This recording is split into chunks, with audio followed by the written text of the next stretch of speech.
오늘 여호수아 13장 1절에서 14절까지의 본문의 말씀으로 하나님의 섭리라는 제목으로 하나님의 말씀의 은혜를 나누도록 하겠습니다. 여호수아서는 전체 크게 두 부분으로 나눠볼 수가 있습니다.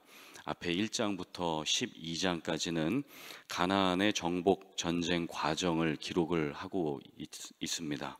그리고 오늘 본문이 시작되는 13장부터 마지막 24장까지는 이제 가나안 땅의 정복을 마치고 그 땅을 분배하고 그곳에서 살아가는 정착의 과정을 보여주고 있습니다.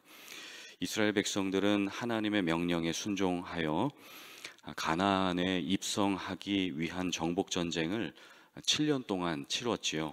그리고 가나안 땅에 입성을 했습니다. 그러나 가나안 땅에 들어왔다라고 해서 가나안 땅의 모든 땅을 정복했는가? 그것은 아니었습니다. 아직 남아있는 많은 땅의 구역을 오늘 본문의 2절부터 6절까지 기록을 하고 있습니다.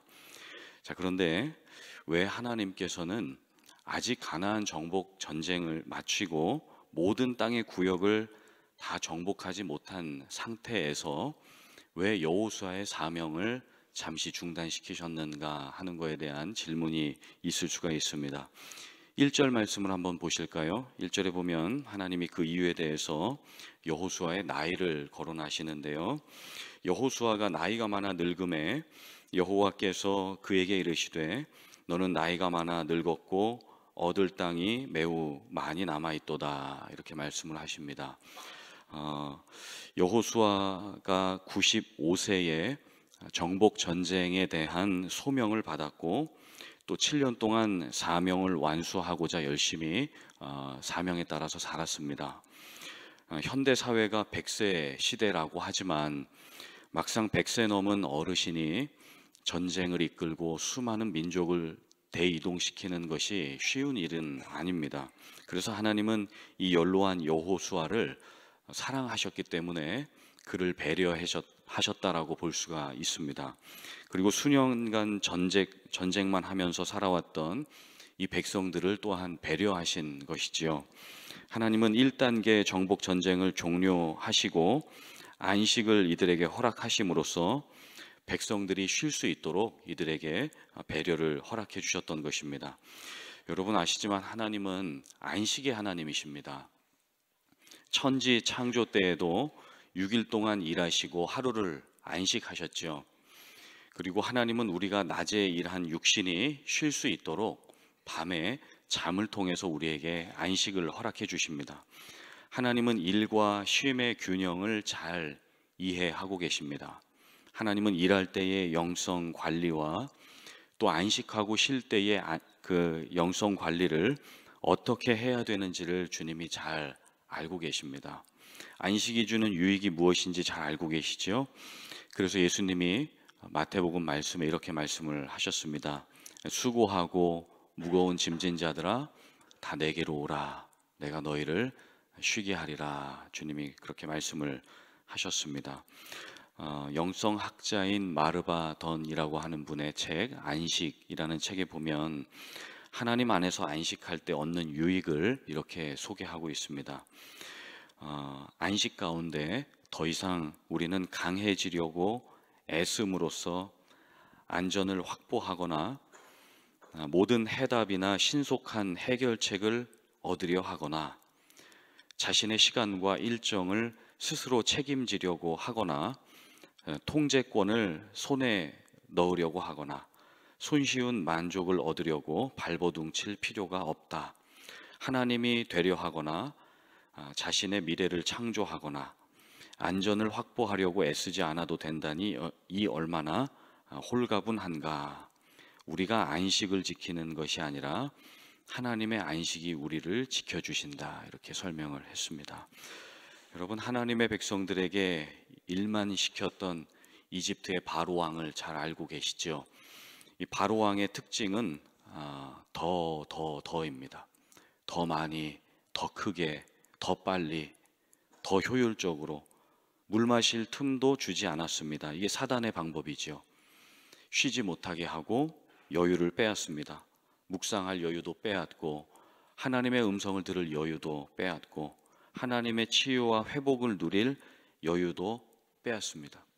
더 분주하게, 더 바쁘게 만드는 것이 사단의 방법 중에 하나입니다. 그러나 하나님의 일하심의 방식은 여유와 안식입니다.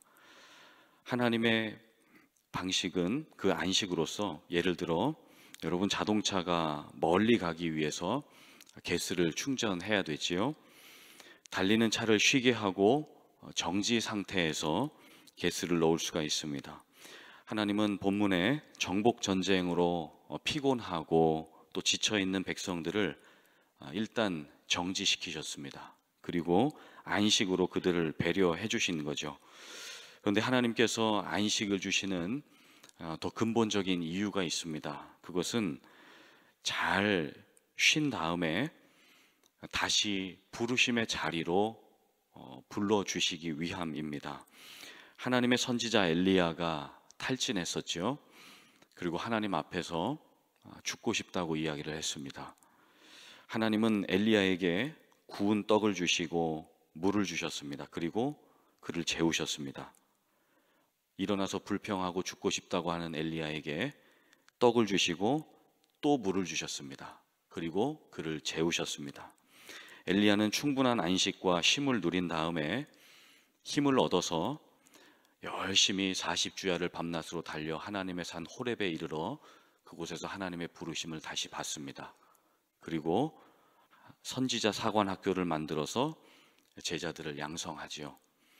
본문의 이스라엘 백성들도 안식했습니다. 그리고 부르심의 소명을 따라 살아야 했습니다. 그 부르심의 소명은 한 가지죠. 구원의 역사의 도구가 되는 것. 하나님은 이스라엘 백성을 택하셔서 열방을 구원하는 그러한 도구로 사용해 오셨고 또 그렇게 사용하셨습니다. 구원의 이 역사 여정을 위해서 아브라함을 택하시고 야곱 그리고 이삭, 이들의 민족을 통해 열방을 구원하고자 하는 하나님의 대구원의 역사 드라마를 펼쳐 가셨습니다. 이 구원의 역사 여정을 위해 가나안 땅을 정복하게 하신 것이죠. 자, 그런데 이제 이 역사의 주인공이었던 모세도 죽었고, 오늘 본문에 보니 갈렙도 여호수아도 이제 기력이 쇠했습니다. 자, 그러면 온 인류를 구원하시고자 하는 이 하나님의 구원의 계획은 무산되는 것인가? 그렇지 않죠. 하나님은 예비하신 지도자와 또 일꾼들을 택하셔서 하나님의 방법으로 계속 일을 해 가십니다. 백성들을 이끌어야 할 영적인 지도자인 왕이 하나님을 떠났던 구약의 한 시대를 기억하시죠. 영적인 춘추 전국 시대와 같은 이 시대에 하나님이 왕 대신에 사사들을 세워서 하나님의 백성들을 보호하고 인도하셨습니다. 하나님이 한 번 하신 이 구원의 약속은 탁월한 대통령이나 탁월한 지도자가 없다고 해서 이 구원의 역사가 중단되지 않습니다. 하나님은 언제나 하나님의 방식대로 하나님의 사람들을 통해서 구원의 역사 여정을 인도해 가시는 것을 우리가 말씀을 통해 볼 수가 있습니다. 그렇기 때문에 우리는 하나님의 능하신 그 손 아래서 겸손할 필요가 있는 것이죠. 나 스스로가 스팟라이트를 받는 것을 경계해야 됩니다. 하나님께 먼저 영광을 돌리는 거룩한 습관이, 그 거룩한 마음 자세가 우리의 마음과 태도 안에 자리 잡을 때 하나님이 그에게 은총을 허락해 주시는 그러한 비밀이 그곳에 숨겨져 있는 것입니다. 베드로전서 5장 5절의 말씀을 보게 되면 하나님은 교만한 자를 대적하시되 겸손한 자들에게는 은혜를 주시느니라. 그러므로 하나님의 능하신 손 아래서 겸손하라. 때가 되면 너희를 높이시리라. 그렇게 말씀을 하셨습니다. 하나님은 하나님의 주권을 인정해드리는 자, 그리고 하나님을 하나님으로 대우해드리고 하나님을 존중해드리는 사람들을 통해서 일을 하십니다. 그리고 그들을 높여주시지요. 6절 중반의 말씀을 한번 같이 보실까요? 6절 중반에 보시면 우리가 애써 일하지 않았는데도 하나님께서 직접 당신의 백성들을 괴롭히는 자들을 쫓아내 주시겠다. 하나님이 직접 일하시겠다 말씀하시지요. 내가 그들을 이스라엘 자손 앞에서 쫓아내리니 하나님이 주권적으로 역사하시겠다라고 말씀을 하신 것입니다. 하나님께서 때로는 하나님의 사람들을 도구로 사용하시기도 하지만 당신께서 직접 역사의 전면에 나오셔서 직접 일을 하실 때가 더 많이 있다는 것을 우리가 성경을 통해서 알 수가 있습니다. 사실 이 가나안 정복 전쟁, 어떻게 보면 하나님의 거룩한 정복 사업이라 볼 수도 있는데 이것을 계획하신 분도 하나님이시죠. 전쟁의 전략과 방법을 주신 분도 하나님이시고 이것을 승리로 인도하신 분도 하나님이십니다. 이 구원의 역사를 이루어 가시는 분도 하나님이십니다. 예레미야 33장 2절 말씀 잘 아시죠? 이를 행하시는 여호와, 그것을 만들어 성취하시는 여호와, 그 이름을 여호와라 하는 이가 이같이 이르시도다.